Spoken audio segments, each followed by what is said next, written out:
Kas AI on see sõber, kes alustab hästi iga projektiga, aga ei lõpeta mitte kunagi? Täna räägin sellest, miks AI on minu arvates selline 80-20 tööriist. On olemas nii-öelda Pareto printsiip ehk lihtsamalt öeldes ka 80-20 reegel, mis tähendab, et 80% tulemusest on võimalik saavutada 20% tööga. Kui mõtled tagasi koolis käimise peale, siis võisid nii mõnigi kord olla valiku ees.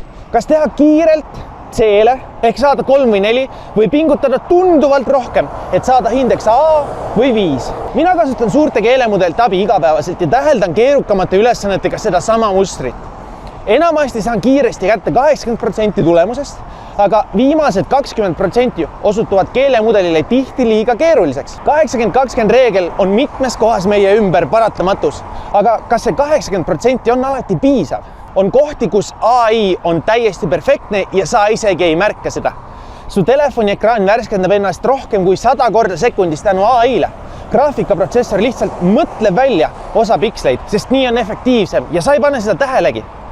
Gmail filtreerib spämmi automaatselt ja need 2 kirja aastas, mis valesse kausta satuvad, ei ole enamiku inimeste jaoks probleem. Google Translate võimaldab sul Vietnami kohvikupidajalt ilma suuremate probleemideta oma White Girl Matcha tellida. Eeldusel, et see on menüüs. Aga siis on kohad, kus jään poolele teele. Lasen kirjutada e-kirja, kuid selle rõhuasetus ja püstitatud küsimused ei ole päris need, mida ootasin. Küsin ideid õpetlike ülesannete jaoks, kui 10 variandist 8 on täiesti banaalsed. Palun koostada stsenaariumi tehisarulageduse videoks, kuid lõpuks pean ikkagi iga lause ise ümber kirjutama. Küsimus pole selles, et AI on halb. Küsimus on, kas 80% on sinu jaoks piisav. Kui saadad välja 500 müügikirja, kas 80% kvaliteet on piisav?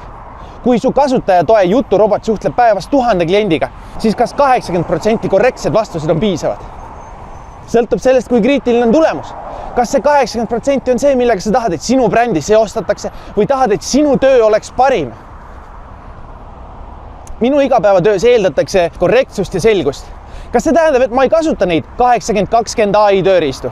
Kasutan ikka. Ma lihtsalt teadvustan endale, kus ta mind aitab ja kus mitte. Kirjuta kommentaaridesse, millistes olukordades on sinu arust tehisaru lahendused piisavalt head ja kus vajavad need veel järeleaitamist.